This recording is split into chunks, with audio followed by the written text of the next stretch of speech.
Welcome to Luca and Miguel. Enjoy the video. In this video, I will show how to dry scoop pre-workout, only way. Place one measured scoop on a clean spoon, stand or sit upright, and breathe calmly before placing the powder in your mouth. Do not inhale sharply. Hold a glass of water within reach, take the powder, then immediately swallow with 1 or 2 firm gulps to wash the powder down fully and reduce throat irritation. Start by positioning yourself comfortably with water ready and a measured scoop of powder on a spoon. Take a slow breath in, place the powder on the back of your tongue, then immediately bring the glass to your lips and swallow in one confident gulp.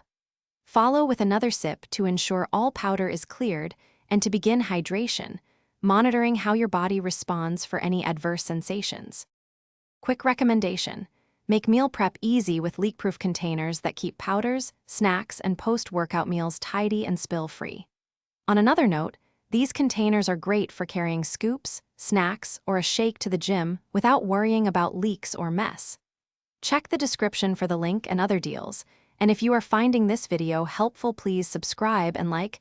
Now let's get back to the video. Dry scooping concentrates stimulants and can amplify side effects, so approach cautiously and stay aware of your limits. Use only a single measured scoop unless you know your tolerance and the product allows more, and never mix techniques with other caffeinated sources. Keep someone nearby if you try this for the first time, and consider sipping water first in future sessions to reduce throat irritation and avoid accidental inhalation or excessive heart rate spikes. Thanks for watching and please subscribe. It's the best investment you'll ever make.